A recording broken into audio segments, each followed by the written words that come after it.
Good morning friends. Happy new year to all of you. आप सभी लोगों ने जो भी अपनी लाइफ में लक्ष्य निर्धारित करे हैं, आप अपने लक्ष्य की ओर अग्रसर हों, यही शुभकामनाएं आप सभी लोगों के लिए। तो बिना समय गंवाए नव वर्ष में अपना नया टॉपिक स्टार्ट करते हैं, ठीक है। क्योंकि मेरे वीडियोस जैसा कि आप सबको पता है 15 से 20 मिनट के होते हैं, तो बिना बातचीत करे सीधे अपने टॉपिक पे चलते हैं। तो कल हमने बौद्ध धर्म कंप्लीट किया था। बौद्ध धर्म के बाद में आज हम कंप्लीट करेंगे जैन धर्म। जैन धर्म की बात करें तो आपसे संस्थापक पूछा जाता है कि जैन धर्म के संस्थापक कौन है। ऋषभ देव। ऋषभ देव को ही आदिनाथ कहा जाता है। सबसे बड़ा कंफ्यूजन बच्चों में यही होता है कि आपसे ऑप्शन दे दिए जाते हैं, अब दिमाग में होता है कि आदिनाथ है, ऋषभ देव है, क्या है, तो ये दोनों एक ही जने हैं, ठीक है। तो संस्थापक हो जाएंगे आपके ऋषभ देव, आदिनाथ, ठीक है। 21वें गुरु हो जाएंगे आपके नेमिनाथ जी। 22वें गुरु हो जाएंगे अरिष्ट नेमि। क्वेश्चन आपसे एक तो संस्थापक पूछा जाता है, दूसरा आपसे 22वें गुरु अरिष्ट नेमि पूछे जाते हैं। कहा जाता है ये श्री कृष्ण के समकालीन थे, ठीक है। फिर उसके बाद में 23वें गुरु, तीसरे इंपॉर्टेंट गुरु जी आते हैं पारशुनाथ जी, ठीक है। ये इसलिए इंपॉर्टेंट है क्योंकि पारशुनाथ जी ने 4 व्रत दिए थे, सत्य, अहिंसा, अस्तेय, अपरिग्रह, ठीक है। और 5वां जो ब्रह्मचर्य जो व्रत जोड़ा है वो महावीर स्वामी ने जोड़ा है। तो आप ध्यान रखना, 4 जो व्रत हैं वो किसके दिए गए हैं, पारशुनाथ जी के दिए गए हैं। संवेद नामक पर्वत पे इनको ज्ञान प्राप्त हुआ था। बाकी इतना इंपॉर्टेंट नहीं है कि इनके पिता का नाम क्या था, कहाँ के राजा थे, माता का नाम, ये सब नहीं पूछा जाता। जो जो पूछे जाते हैं वो ये चीज़ें हैं। उसके बाद में 24वें गुरु बने भगवान महावीर स्वामी, ठीक है। गुरु को तीर्थंकर कहा गया है जैन धर्म में। बचपन का नाम इनका वर्धमान था। जन्म 540 बीसी में हुआ। जन्म स्थान कुंडग्राम बिहार में हुआ। पिता सिद्धार्थ, माता त्रिशला, ठीक है। तो ये जो है थोड़ी सी जानकारियां हैं इनके संबंध में। एक जन्म स्थान ध्यान रखना, कुंडग्राम बिहार में हुआ, क्योंकि महात्मा बुद्ध और महावीर स्वामी के जन्म स्थान को लेकर कंफ्यूजन हो जाता है। पत्नी यशोदा थी, पुत्री प्रियदर्शना और दामाद जमाली, जो पहले शिष्य भी महावीर स्वामी के रहे हैं। वंश है ज्ञातक।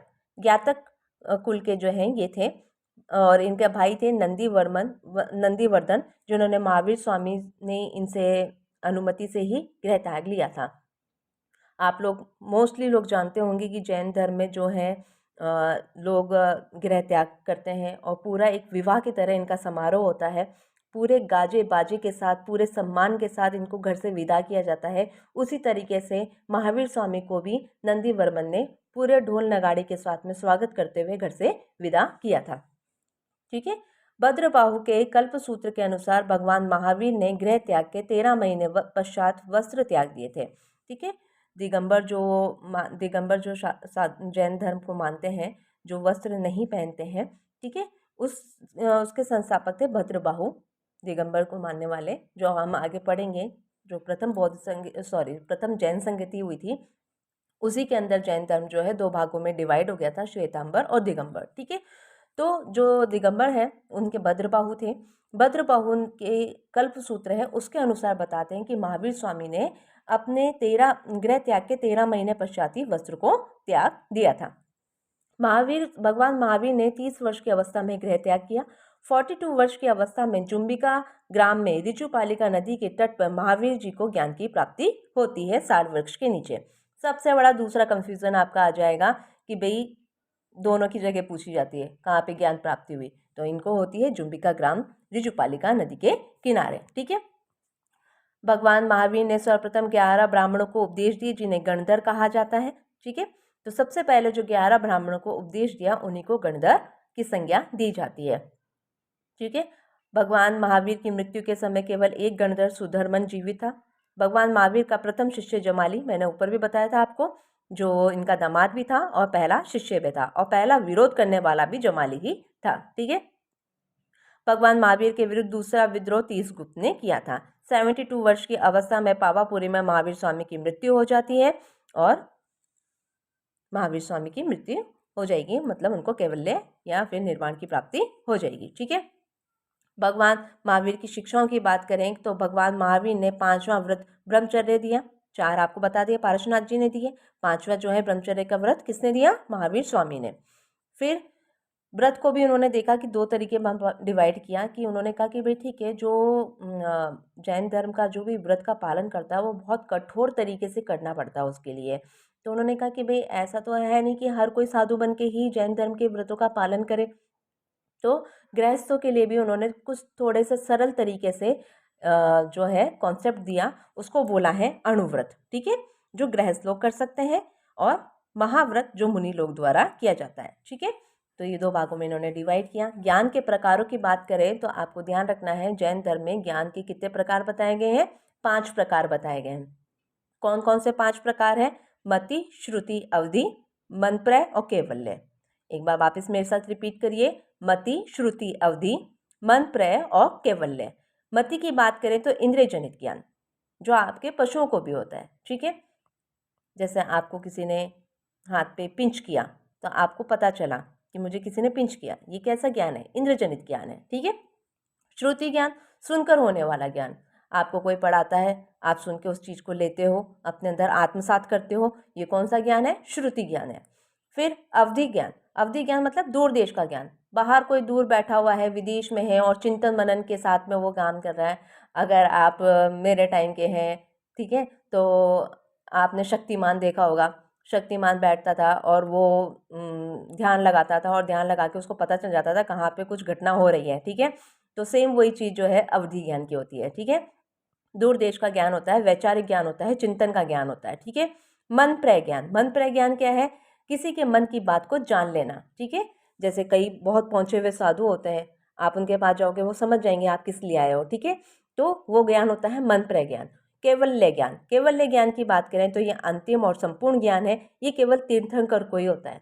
आप सोचो कि भैया हमको हो जाए, ठीक है, तो उसके लिए आपको कठोर तरीके से आपको इन सब चीज़ों का पालन करना पड़ेगा। आप तीर्थंकर बन जाओगे और आपको कैवल्य की प्राप्ति हो जाएगी, जो कि वर्तमान में बहुत कठिन है। करने वाले कर सकते हैं, पर वर्तमान में बहुत कठिन है। फिर उसके बाद में बात करते हैं, और बात करें तो जैन दर्शन में एक थ्योरी है।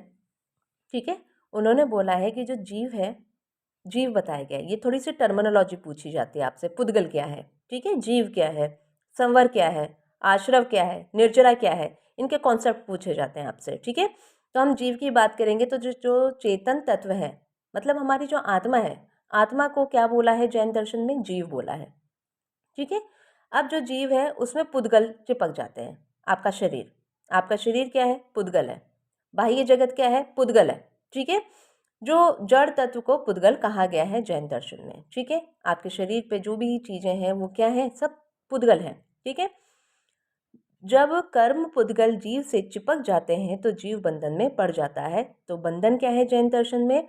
कर्म पुद्गलों का जीवों की ओर चिपकना बंधन है। ठीक है, व्यक्ति क्या होता है? धीरे धीरे जगत की मोह माया में, आसपास के लोगों में इतना उलझ जाता है, इतना उनमें बंध जाता है, अपने आप को पूरी तरीके से उनमें इन्वॉल्व कर लेता है कि वो खुद क्या है वो भूल जाता है। यही चीज़ क्या है? बंधन है। ठीक है, उसके बाद में कर्म पुद्गलों का जीवों की तरफ होने वाला प्रवाह, धीरे धीरे जब वो आगे अपने लाइफ सर्कल में आगे बढ़ता रहता, ऐसे ऐसे उसके कर्म बढ़ते रहते हैं, और उस तरीके से जीवों का, जीव की तरफ जो कर्म पुद्गल आते हैं वो ही क्या कहलाती है घटना? आश्रव कहलाती है। अब कुछ तरीकों से, अपने ज्ञान से, अपने चिंतन से, ठीक है, अगर जीव थोड़ा सा कंट्रोल करता है उस चीज़ को, ठीक है, तो जीव की तरफ से होने वाले कर्म पुद्गलों का प्रभाव रुक जाना, ये घटना कहलाती है संवर।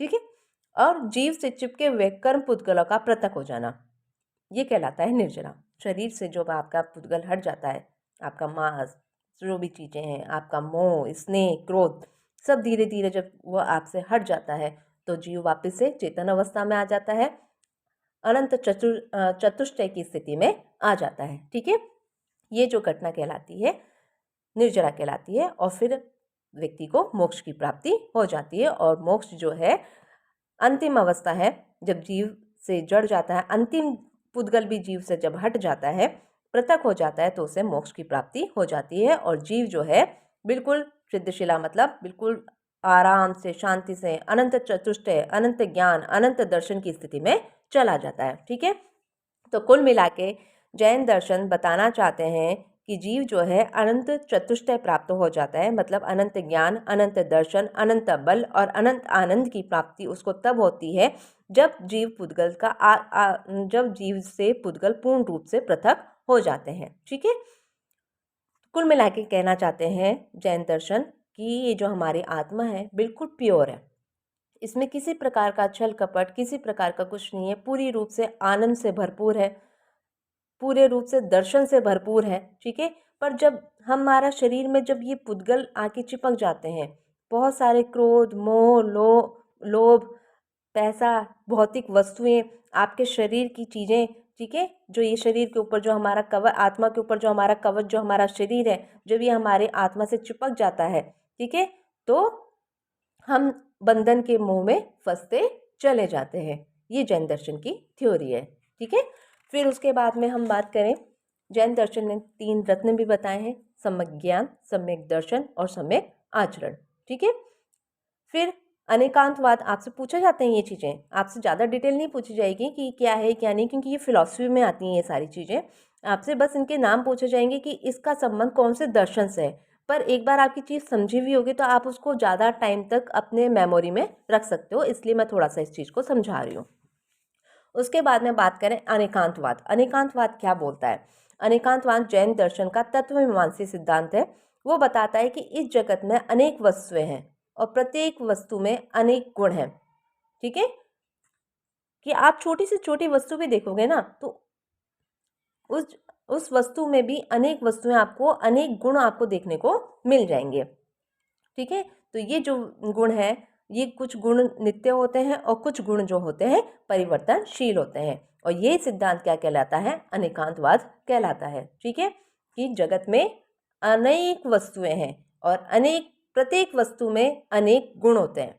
ठीक है, और कुछ गुण तो कैसे होते हैं? नित्य होते हैं, और कुछ गुण जो होते हैं परिवर्तनशील होते हैं। आप अपने अंदर अंदर मनुष्य के अंदर ही देख लीजिए कि मनुष्य जो है धीरे धीरे परिवर्तनशील होता है। बच्चा होता है, धीरे धीरे बढ़ता है, बढ़ता है, बढ़ता है, बढ़ता है, और करके ऐसे एक प्रॉपर एज में पहुंचता है। ठीक है, फिर बढ़ता है, बढ़ता है और बुजुर्ग होता है। ठीक है, तो उसका शरीर भी धीरे धीरे क्या हो रहा है? परिवर्तनशील हो रहा है, पर उसकी कुछ मूल प्रवृत्तियां हैं, चाहे वो बच्चा हो या वो बूढ़ा हो गया हो, पर उसके उसके अंदर कुछ ऐसी चीज़ें होती हैं जो वो उसके अंदर हमेशा बनी रहती है, चाहे वो कितना ही चेंज करने की कोशिश कर ले। अगर उसकी प्रवृत्ति क्रोधी है तो वो हमेशा क्रोधी ही रहेगा, आप उसमें कितना भी सुधार करने की कोशिश कर ले। ठीक है, तो ये जो थ्योरी है ये अनेकांतवाद कहलाती है कि कुछ गुण तो जो होते हैं नित्य होते हैं और कुछ गुण जो होते हैं परिवर्तनशील होते हैं। फिर उसके बाद में बात करें शादवाद की, तो एक थ्योरी और है शादवाद, जो बताता है कि ये जैन दर्शन का ज्ञान मीमांसा सिद्धांत है। ये बताता है कि जगत में अनेक वस्तुएं हैं और प्रत्येक वस्तु में अनेक गुण हैं। ठीक है, पर हमारी बुद्धि जो है वो सीमित है, वे जगत की सभी वस्तुओं को नहीं पहचान सकती, ना ही एक वस्तु के सभी गुणों को पहचान सकती हैं। ये बुद्धि की सापेक्षता का सिद्धांत है।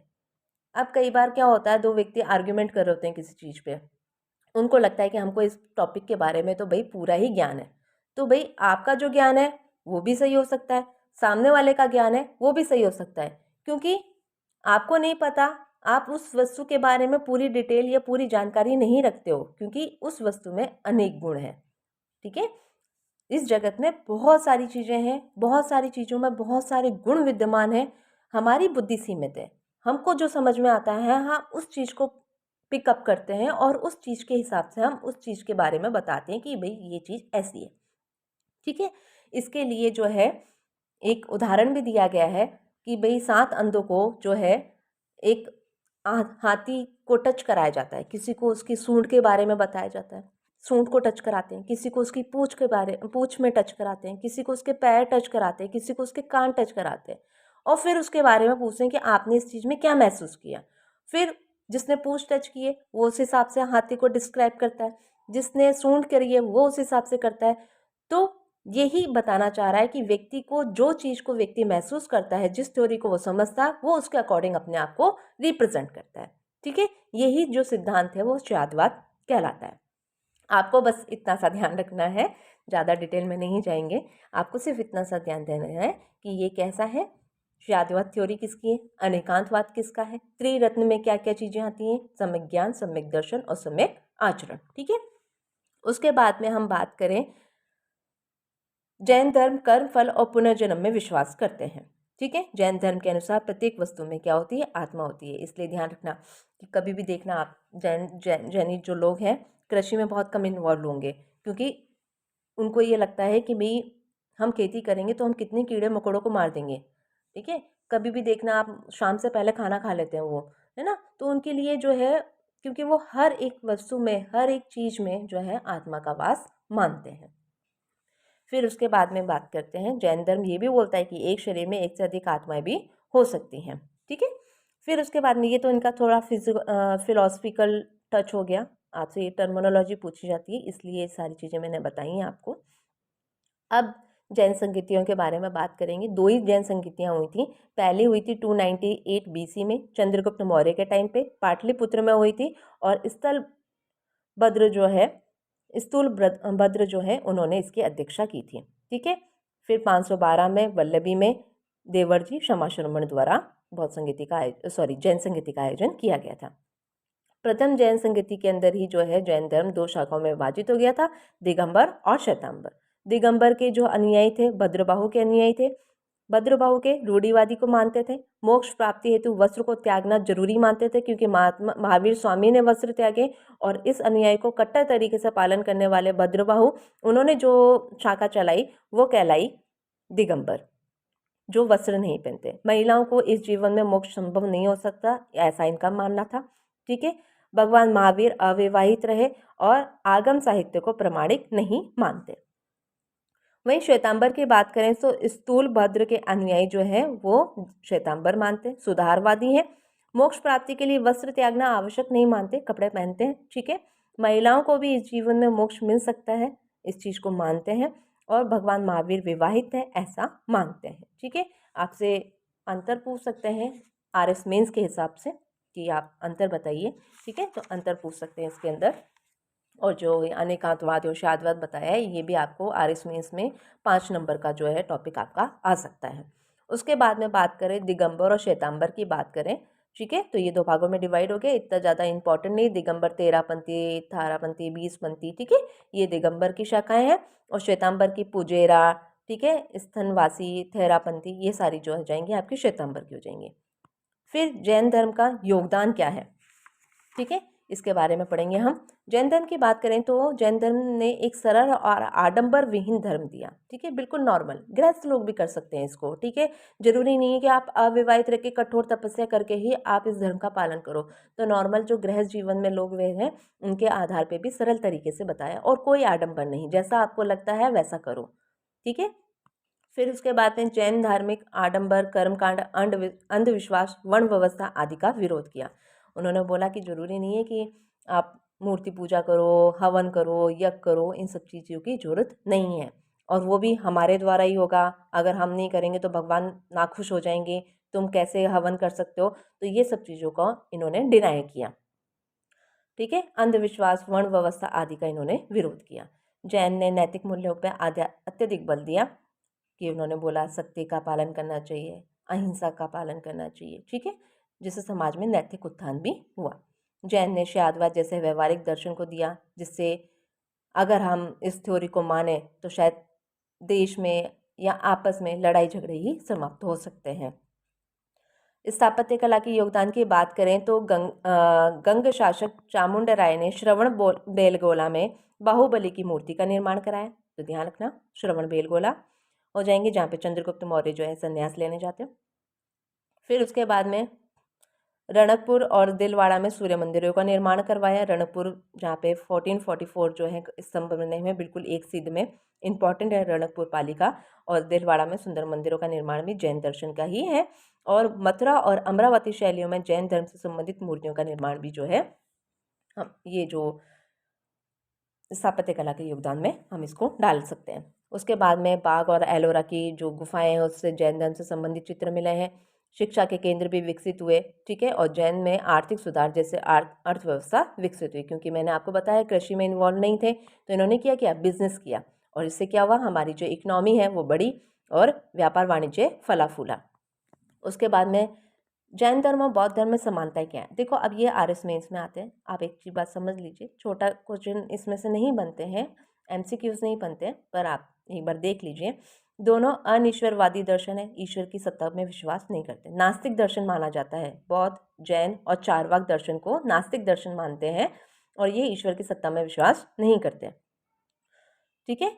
वेदों को स्वीकार नहीं करते। दोनों कर्म फल सिद्धांत और पुनर्जन्म को मानते हैं, दोनों ही। ठीक है, कर्म फल को मानते हैं, जैसा कर्म करोगे वैसा फल मिलेगा। ठीक है, और पुनर्जन्म में विश्वास करते हैं। दोनों धार्मिक आडंबर और सामाजिक असमानताओं का विरोध किया दोनों ने। दोनों के संस्थापक क्षत्रिय कुल के राजकुमार थे। दोनों ने आर्थिक सुधार किए और नैतिक मूल्य पर अधिक बल दिया। ठीक है, उसके बाद में असमानताओं की बात करें तो जैन धर्म जो है बिल्कुल अतिवादी या कठोरवाद में विश्वास करता है, अहिंसा में पूर्णतः विश्वास करते हैं। वहीं बौद्ध धर्म की बात करें तो उदारवादी है, मांस वास खाने की परमिशन है ये भैया यहाँ पे। जैन धर्म की बात करें तो मोक्ष की व्याख्या करते हैं, और बौद्ध आपको पता ही है, निर्वाण की बात पूछते हैं लोग उनसे कि निर्वाण क्या होता है, तो महात्मा बुद्ध मुस्कुरा के जवाब दे देते हैं, मतलब निर्वाण की व्याख्या नहीं करते। जैन धर्म नित्य और अनित्य में विश्वास करते हैं।